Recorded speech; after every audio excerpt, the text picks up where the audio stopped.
Bonjour à toutes et à tous et bienvenue à la tribune pour partager l'économie. Nous sommes ce matin dans un studio de France Info à Radio France que nous remercions pour nous avoir proposé de nous installer ici pour la journée. Vous allez assister pendant toute la journée à un événement très particulier auquel nous tenons beaucoup et qui reprend deux éléments qui sont constitutifs, je crois, de votre journal, du journal que nous partageons avec vous.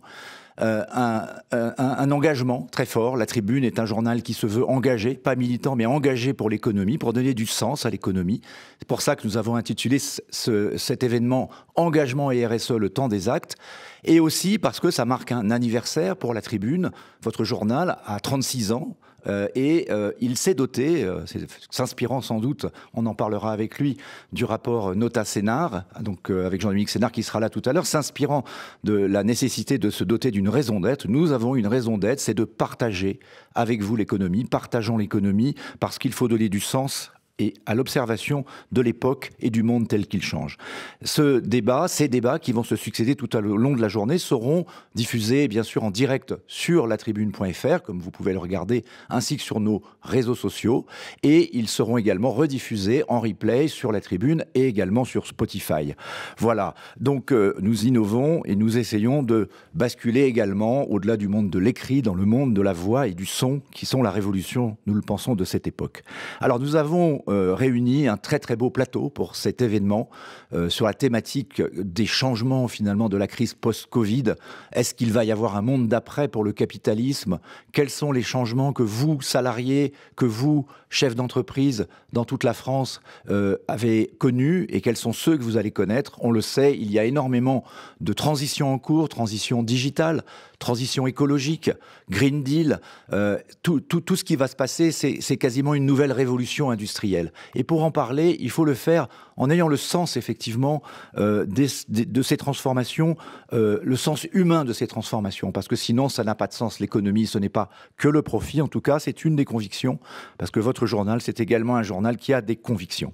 Alors, pour commencer et ouvrir ce débat, nous avons pu interviewer Bruno Le Maire, le ministre de l'économie et des Finances, qui n'a pas pu venir malheureusement dans ce studio, mais que nous avons pu enregistrer hier. Et je vais vous proposer d'écouter avec Bruno Le Maire, parce que avec Bruno Le Maire, on l'a invité parce que ce sont les 2 ans de la loi Pacte, la loi qu'il a portée, la loi sur le plan pour la croissance et la transformation des entreprises, qui introduit notamment ces problématiques de raison d'être et d'entreprise à mission dans le cadre juridique français. Évidemment, c'est très d'actualité à l'heure de la sortie de la crise sanitaire. Je vous propose d'écouter cet échange que j'ai pu avoir avec Bruno Le Maire et je recevrai ensuite nos premiers invités pour le commenter.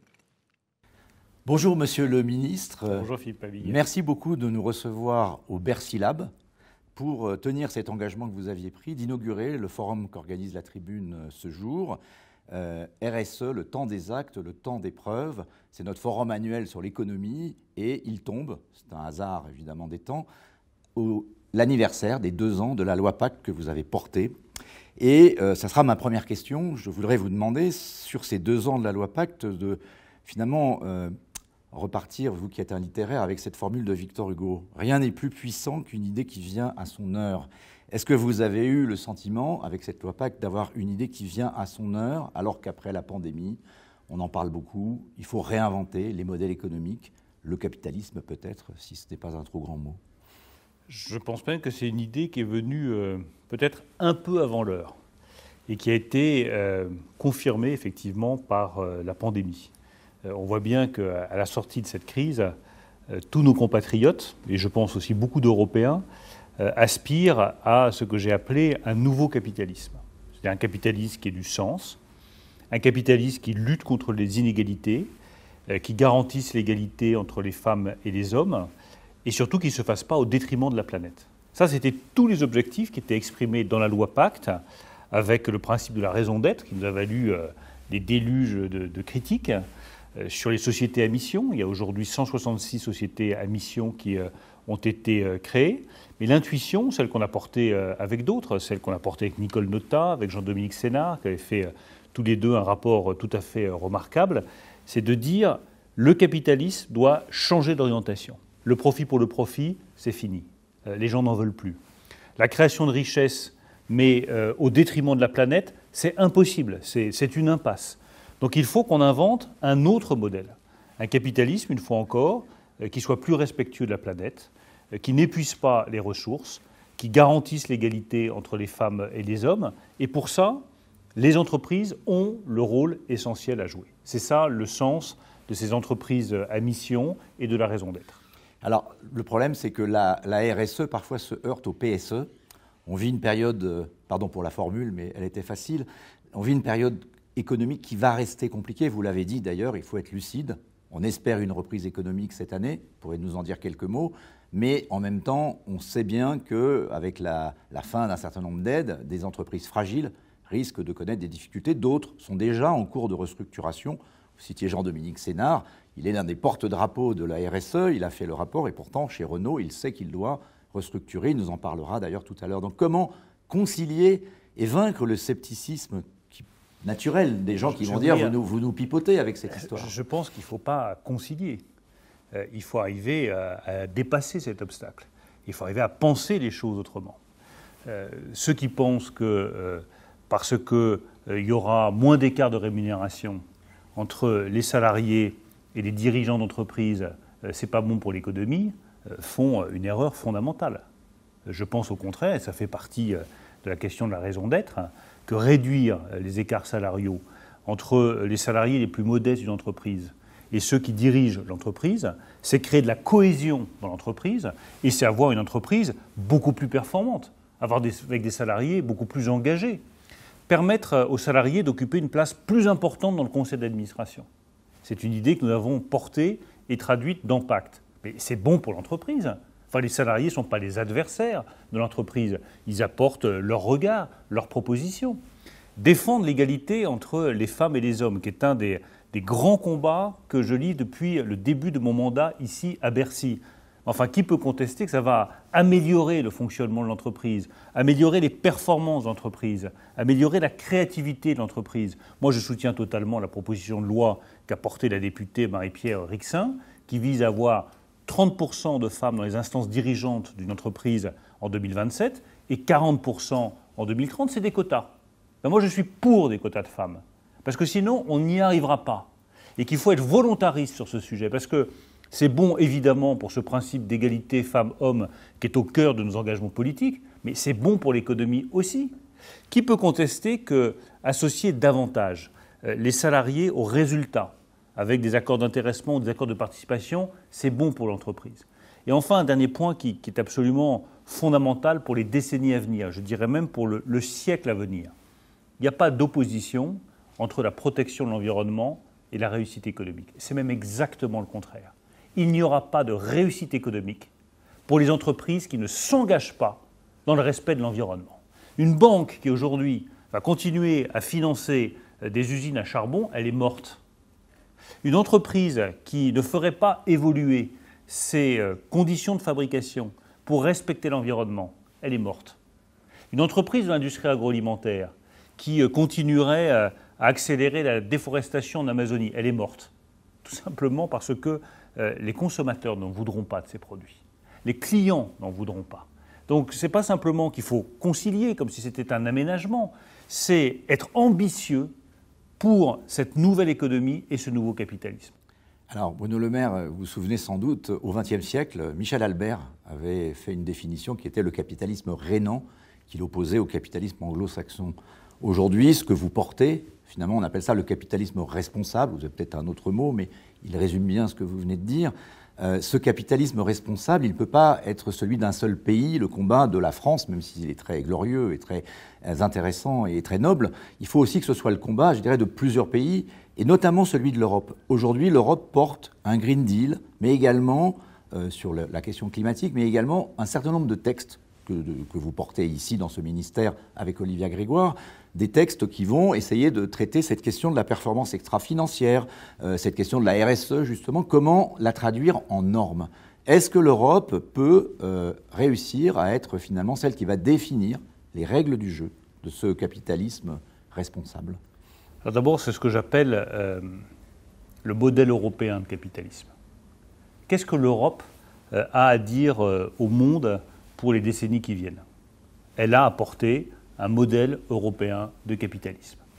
Et si on est optimiste, ce que je suis, on peut se dire que pendant la crise, nous avons porté un modèle européen de capitalisme. Nous sommes le seul continent qui a totalement protégé ses entreprises, qui a totalement protégé ses salariés avec le chômage partiel, qui a pris en charge la situation des plus petites entreprises avec des fonds de solidarité qui ont existé en France, mais aussi en Allemagne, en Espagne ou en Italie. Dans le fond, ce capitalisme que nous avons défendu, ce modèle européen de capitalisme, c'est un modèle qui respecte la personne humaine, qui respecte les compétences, qui respecte le capital qui a été accumulé pendant des années à force de travail, à force d'inventivité, et qu'on n'a pas voulu voir disparaître comme ça en quelques mois à cause de la crise du Covid. Donc nous avons déjà un modèle européen de capitalisme, nous l'avons porté pendant cette crise. Ensuite, il faut le traduire effectivement en normes. Et c'est une des forces de l'Union européenne, c'est qu'elle est capable d'imposer des normes qui vont définir ensuite un modèle plus vertueux et plus responsable. C'est la taxonomie. La taxonomie, c'est quoi? C'est de dire, voilà les investissements qui vont verdir l'économie, qui vont permettre de lutter contre le réchauffement climatique, et voilà les investissements qu'il ne faut plus faire parce qu'ils sont mauvais pour l'économie et mauvais pour l'environnement. Et sur les premiers, on peut mettre des incitations, on peut inciter les épargnants, les entreprises, les investisseurs à se diriger vers ces investissements verts recensés dans une taxonomie très précise.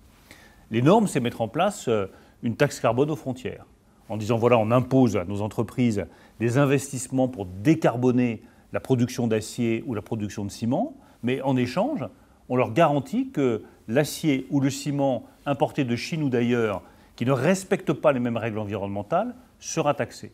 Donc vous avez raison, il faut porter ce modèle européen de capitalisme, et pour ça, il faut des normes. Mais est-ce que ce modèle européen de capitalisme ne risque pas de se heurter, un peu comme on l'avait vu dans le capitalisme financier, à un débat aussi sur la question de la compétition mondiale, justement, avec le monde anglo-saxon, qui, lui, veut définir les règles par le marché. On avait vu ça, alors c'est un peu technique, mais ceux qui nous écoutent, ça leur rappellera la question des IFRS. Est-ce qu'on ne risque pas d'avoir une sorte d'IFRS extra-financière, dominée par les grands fonds anglo-saxons, qui sont la grande masse quand même de l'argent aujourd'hui qui est géré dans le monde, et qui vont nous imposer finalement leurs propres règles du jeu, pas forcément aussi irresponsables que celles que nous voudrions? Il faut que nous apprenions à imposer... Voir du greenwashing, pour le dire. Il faut que nous arrivions à imposer nos propres règles du jeu. Et comment? Parce que ça, c'est un vœu, mais j'espère qu'il n'est pas pieux. Arrêtons de sous-estimer ce que nous représentons, nous, Européens. Nous sommes le continent le plus riche de la planète. Quand vous regardez le marché unique européen... Oui, on n'a pas de fonds de pension. On est des nains à côté des géants américains. Vous avez raison, mais c'est pour ça qu'on développe le marché unique des capitaux, c'est pour ça qu'on veut affirmer nos intérêts et nos valeurs. Que l'Europe n'ait pas peur de son nombre, qu'elle soit capable de dire, voilà, nous avons nos valeurs, nous avons nos idées, on va imposer nos règles du jeu. Et on peut parfaitement le faire. Il y a quelques jours, John Kerry, l'envoyé pour le climat du président Biden, est venu ici, au ministère de l'économie et des finances, et nous lui avons proposé de définir ensemble une taxonomie commune. Et nous lui avons dit, on travaille très bien aujourd'hui avec l'administration Biden, très bien avec John Kerry. Quel sens ça aurait que l'Europe fasse sa taxonomie sur les produits financiers verts et que les États-Unis en fassent une autre? Enfin, c'est perdant-perdant. Essayons de définir des normes communes, une taxonomie commune. Vous avez raison, Monsieur le Ministre, mais comme on n'est déjà pas d'accord entre nous, puisqu'on n'a pas été capable, notamment sur le nucléaire, de se mettre d'accord, pour l'instant, de taxonomie, il n'y a point. Elle avance. Elle avance. Elle avance. On a un point de divergence qui n'est pas négligeable. Qui n'est pas petit pour la France. Qui n'est pas petit. Sur le nucléaire, moi je suis complètement convaincu que la raison va l'emporter et que chacun va comprendre au bout du compte que le nucléaire est une énergie qui n'émet pas de CO2, qui est disponible de manière constante et qui repose sur une technologie que la France maîtrise. Donc on ne va pas nous reprocher de défendre nos intérêts. Et je vois qu'en Europe, les choses bougent. Je vois que les Pays-Bas sont en train d'évoluer sur le nucléaire, que la Pologne est évidemment très intéressée, que d'autres pays de l'Est pourraient être intéressés. Donc l'énergie nucléaire, parce qu'elle n'émet pas de CO2, doit bien être comptabilisée parmi les énergies propres. Donc mettons-nous d'accord ensemble, c'est la priorité, vous avez raison. Mais ensuite, ne fermons pas la porte à un accord avec les États-Unis sur une taxonomie commune. Moi, j'entends que les États-Unis nous disent notre grand rival, c'est la Chine. Si le grand rival des États-Unis, c'est la Chine, il faut peut-être se chercher aussi des alliés, des gens avec qui travailler. L'Europe fait partie des alliés des Américains. Nous avons intérêt à avoir une taxonomie commune. Pour rester sur la finance, on parle beaucoup, vous l'avez dit, de la finance qui cherche à sortir effectivement du charbon, mais elle est sous la pression, j'allais dire, de deux types d'acteurs. Les activistes, les ONG, qui les critiquent, qui disent en général qu'ils n'en font pas assez, et c'est sans doute pas faux. Et puis les activistes actionnariaux qui aujourd'hui se posent des questions sur, simplement pour des raisons financières, est-ce que leur argent est bien géré dans les groupes, par exemple les groupes pétroliers ou les banques qui financent le carbone, parce que si on doit sortir du charbon, ça ne vaudra plus rien. Comment est-ce qu'on arrive à concilier ces deux pressions Est-ce que ce sont deux pressions qui contribuent, l'une et l'autre, à changer justement le monde, peut-être dans ce sens de la vertu? Est-ce que le vice rejoint la vertu d'une certaine façon? Est-ce que la bonne finance chasse la mauvaise? Je crois que la bonne finance va chasser la mauvaise. Et que la finance verte va chasser la finance grise. Que la finance verte a déjà chassé la finance grise.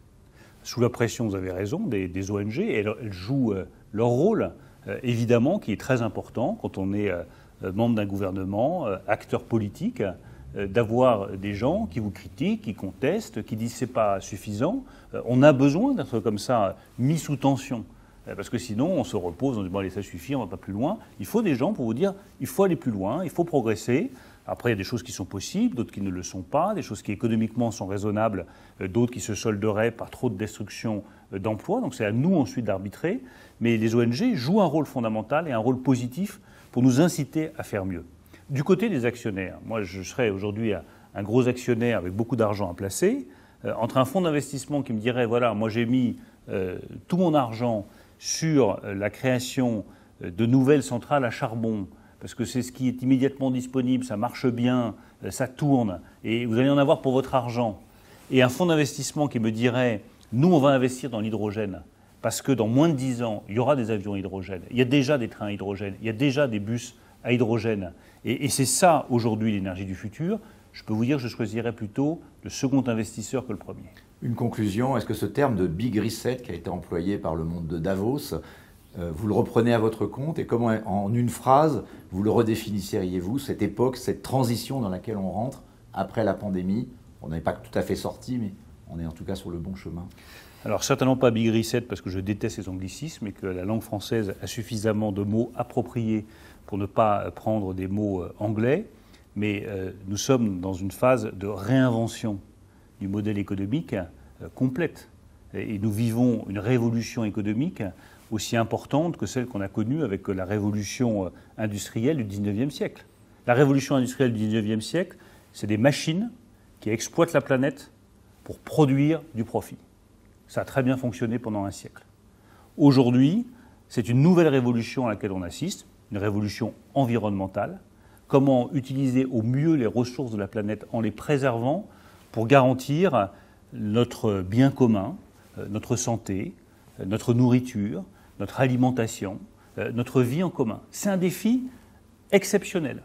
Ça demande de nous réinventer totalement. Mais c'est aussi important que la révolution industrielle du 19e siècle. Nous sommes aujourd'hui face à cette révolution environnementale et la France a toutes les cartes pour y jouer tout son rôle. Donc plutôt que le Big Reset de Davos, le capitalisme du bien commun que vous Exactement, défendez, Bruno Le Maire. Merci beaucoup de nous avoir accordé ce moment. Merci encore.